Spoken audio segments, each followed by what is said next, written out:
আগের দিন আমরা কি পড়েছিলাম ভাজক কলা কি, ভাজক কলা শ্রেণী বিভাগ, আর আমাদের বিটপের অগ্রভাগ বা স্টেমের অগ্রভাগে ভাজক কলাগুলো কিভাবে বিন্যস্ত থাকে বা সংগঠিত থাকে।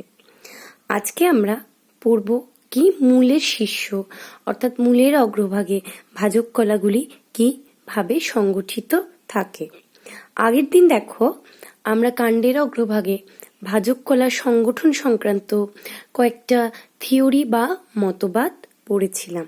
আজকে আমরা মূলের অগ্রভাগে ভাজক কলার সংগঠন, গঠন এবং বিন্যাস সংক্রান্ত কতগুলো থিওরি বা মতবাদ পড়ব। আগের দিন আমরা প্রথম যেটা পড়েছিলাম এপিক্যাল সেল থিওরি। আজকেও আমরা প্রথমে পড়ব apical cell theory. Apical cell theory প্রবক্তা হচ্ছে হফমেস্টার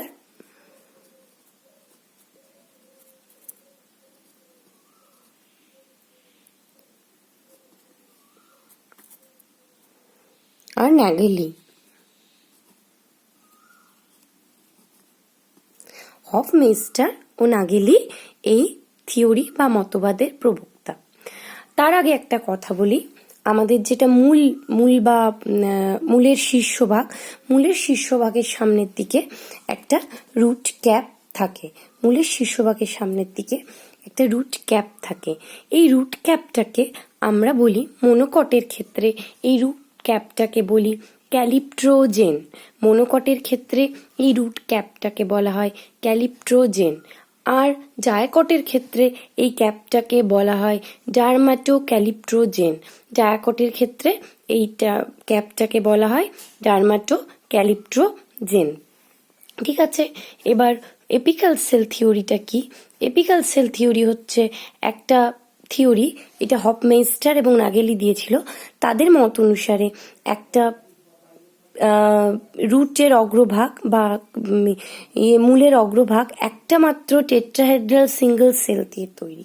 সিঙ্গেল সেল থাকে যেটা অ্যাক্টিভ, একটা মাত্র টেট্রাহেড্রাল সিঙ্গেল সেল থাকে, সেটা হচ্ছে অ্যাক্টিভ। এই সেলটা তিনটে ডাইমেনশনে বিভাজন হয়, এই দিকে বিভাজন হয়, এদিকে বিভাজন হয়, আর নিচের দিকে বিভাজন হয়ে অন্যান্য টিস্যুগুলো তৈরি করে। সমস্ত মানে রুটের অগ্রভাগ অর্থাৎ মূল শীর্ষের অগ্রভাগটা তৈরি করে। এই একটা টেট্রাহেড্রাল সেল সেটা তিন দিকে বিভাজিত হয়ে রুটের অগ্রভাগের সমস্ত সেলগুলো তৈরি করে।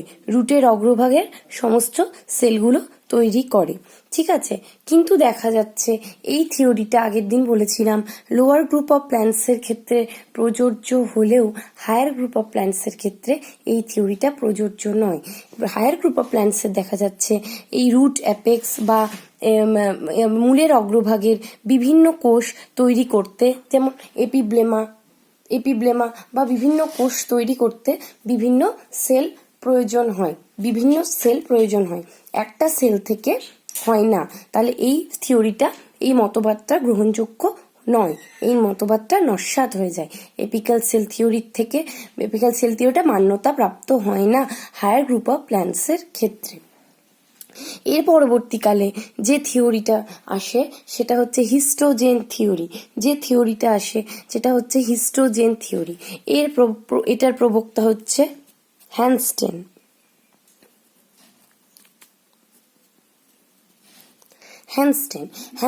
বলে একজন সায়েন্টিস্ট ছিলেন। হ্যানস্টেন বলে এই সায়েন্টিস্ট হলো এই থিওরির প্রবক্তা। তার মত অনুসারে আমাদের শুটের মতো মানে বিটপের মতো রুটের অগ্রভাগ তিন রকমের সেল দিয়ে তৈরি, তিন রকমের স্তর দিয়ে তৈরি। তিন রকমের স্তর কি কি? বাইরের লেয়ারটাকে বলা হয় ডার্ম্যাটোজেন, তারপরেরটা পেরিব্লেম, একদম মাঝখানের যেটা সেটা হচ্ছে প্লিরোম। একদম বাইরের দিকে রয়েছে ডার্ম্যাটোজেন, এখানে মাঝে, তারপরে ডার্ম্যাটোজেনের ভেতরে রয়েছে পেরিব্লেম, আর একদম মাঝে রয়েছে প্লিরোম। এই ডার্ম্যাটোজেনটা কি হয় আমরা কাণ্ডের ক্ষেত্রে জেনেছিলাম।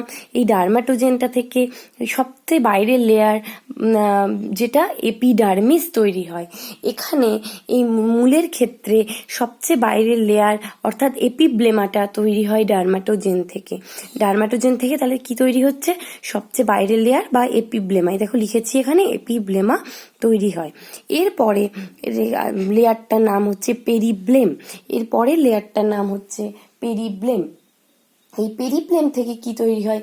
পেরিব্লেম থেকে হাইপোডার্মিস আর কর্টেক্স তৈরি হয়। হাইপোডার্মিস আর কর্টেক্স।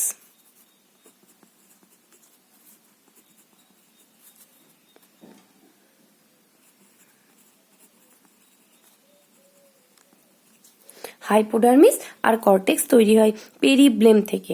আর একদম মাঝখানের যে লেয়ারটা, সর্বাধিক ভেতরের লেয়ারটা, এটার নাম হচ্ছে প্লিরোম। এটার নাম হচ্ছে প্লিরোম।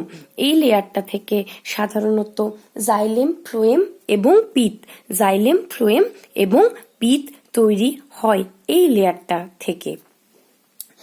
এরপরে একটা জিনিস, একটা বিষয় এখানে আছে, কোয়েসেন্ট সেন্টার। কোয়েসেন্ট সেন্টার বলে একটা বিষয় আছে, সেটা হচ্ছে রুট অ্যাপেক্সের ক্ষেত্রে।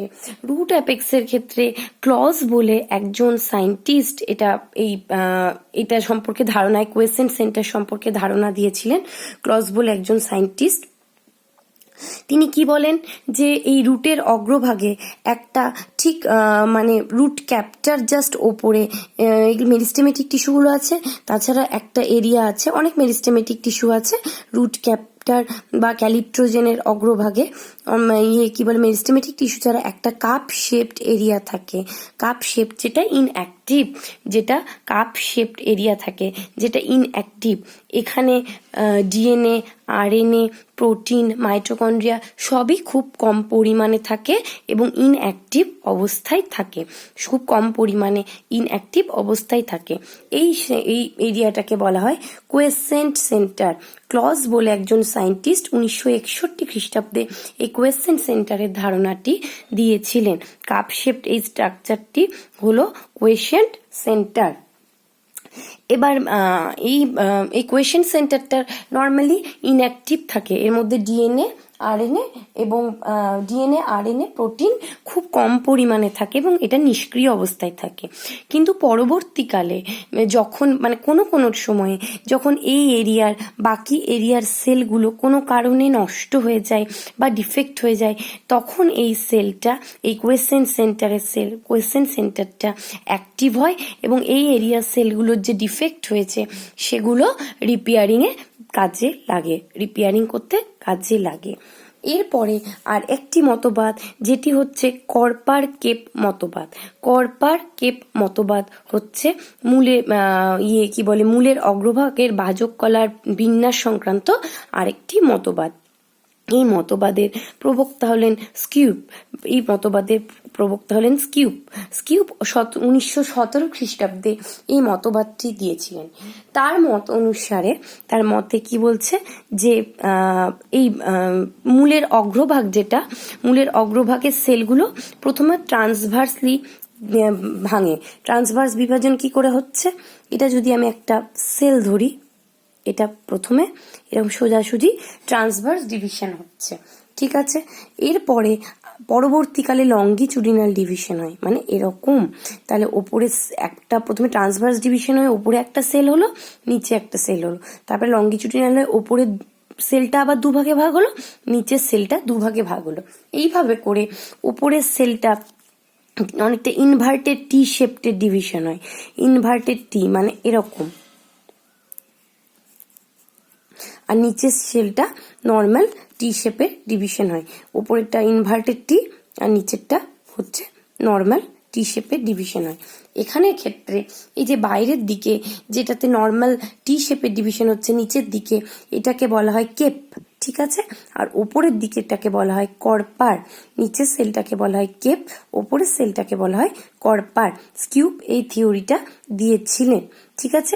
এই থিওরি অনুসারে বাইরের দিক থেকে এপিব্লেমা তৈরি হয় এবং ভেতরের অংশগুলো থেকে, কর্পার থেকে কর্টেক্স এবং পিত তৈরি হয়।